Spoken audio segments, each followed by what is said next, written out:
Wait. Hello, everyone. My name is Sean Stiller. I'm the director of Returning Home. I'd like to thank all of you for showing up for today's screening at the Guelph Film Festival. I'm very sorry that I'm not able to attend in person. I have a important personal commitment that's taken me away, unfortunately. So, in lieu of that, I've recorded a few of my thoughts for you. I thought it might be interesting to speak, firstly, a little bit about the genesis of this film and how it came about. So Phyllis and I are both have Secwépemc roots, Shuswap roots. I'm a member of the Williams Lake First Nation. Phyllis is a member of the Dog Creek and Canoe Creek First Nation, which you would have learnt about in the film. These are both northern Secwépemc communities, not too far from one another. And so Phyllis and I had a relationship some years prior to this film coming about, and her family also. I had been invited some years prior to attend one of her family fish camps, salmon fish camps, which we see in the film also, which in a way was sort of the genesis of the whole concept, I suppose.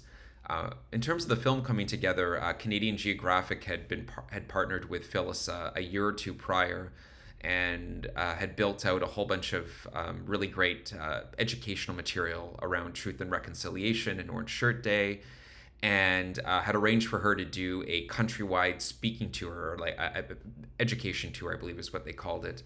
So she had been visiting elementary, middle, and high schools throughout the entire country, from the west coast of BC, I believe, all the way out to the Maritimes, which you see a few examples of in the film. We were in the prairies at the time of the filming, and so having acquired funding to do all that work with Phyllis, they had a block of money to work on a film. And reached out to me through the grapevine, without knowing actually at all my own background or my relationship with Phyllis. So it was just a total coincidence that they reached out to me about Phyllis, and we had this, we already had this relationship in place. So very, very quickly, it felt like a really great opportunity.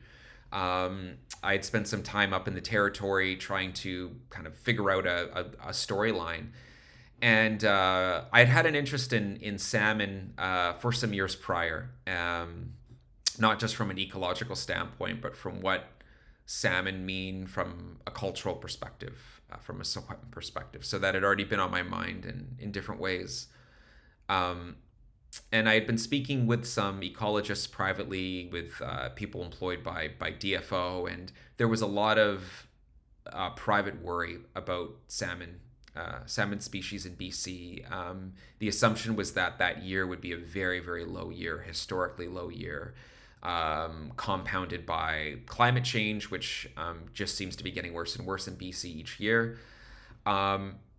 So that also was on my mind, and I one evening, I guess the idea clicked about the sense that there is this sort of dual colonialism that has occurred in BC in particular, although I would say probably throughout the entire country. The human trauma side of things, I think we know, and that's very much Phyllis's story and her family's story, and the story of so many other Indigenous people across Turtle Island. But the story of the salmon is also a story of colonialism. They also have to have access to their traditional territories to live their lives. They need to be able to safely navigate the Fraser River, the Nechako River, or the many tributaries where they go to give birth and to die, to complete their journey, to return home. And because of industrialization, commercial and residential development, really intense resource extraction in BC, whether it be pulp mills or, all sorts of things. It's like all of these things have conspired to make it close to impossible in some ways for the salmon to be in their own territory, to live their lives the way they need to live them. And as we learned a little bit about the film, which I didn't know about actually prior to filming, was that there is very much a relationship between the allotment of reserves for Indigenous people and the connection of that and a growing fishing and canning industry by the colonial government. So all along the way, the relationship between the human and non-human worlds are so inextricably linked from a colonial perspective. so many good films have been made about people's residential school experiences and the history of residential schools. And this, for me, felt like an opportunity to approach that from a slightly different perspective, and a perspective that felt informed by my cultural experiences in Secwépemc community. Um, so that was the whole backstory there.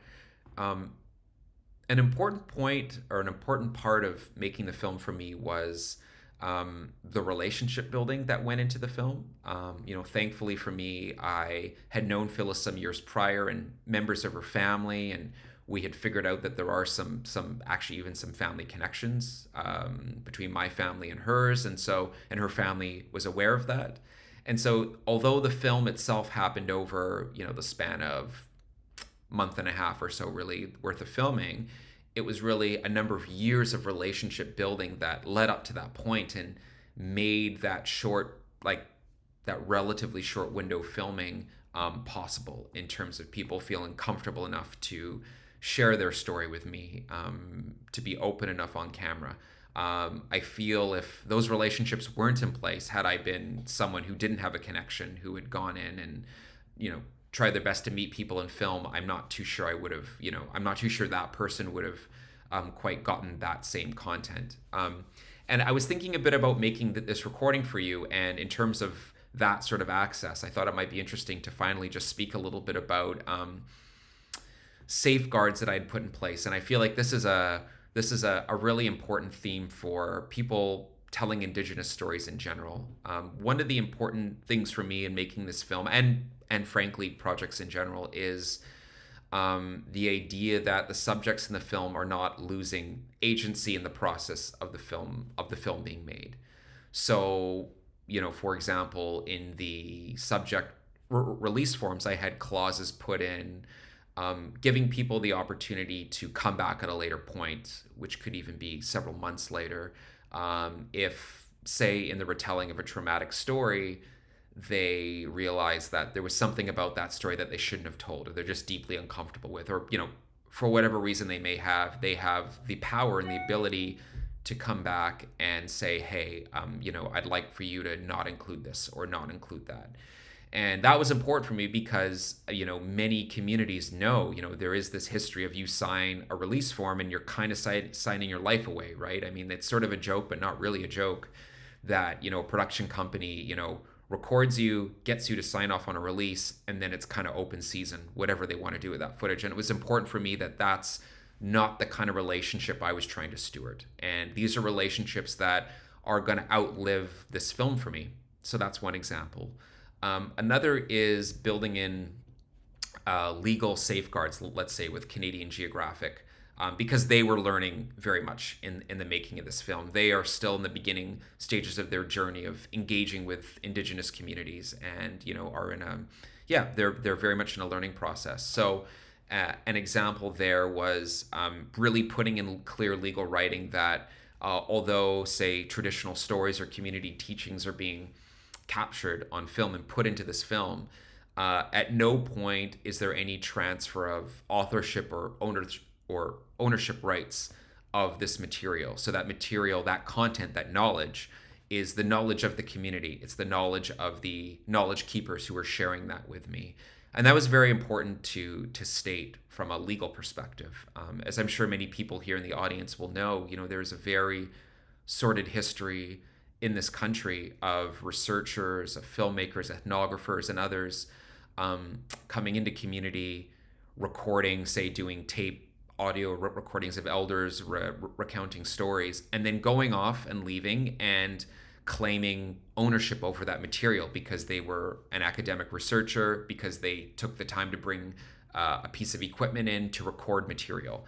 And so by extension, it becomes theirs, or it becomes the property of the institution or the museum or what have you. And there actually are very specific instances of that in Secwépemc communities where still to this day, researchers won't release certain recordings of stories being told, stories that now can't be accessed by community because elders have passed.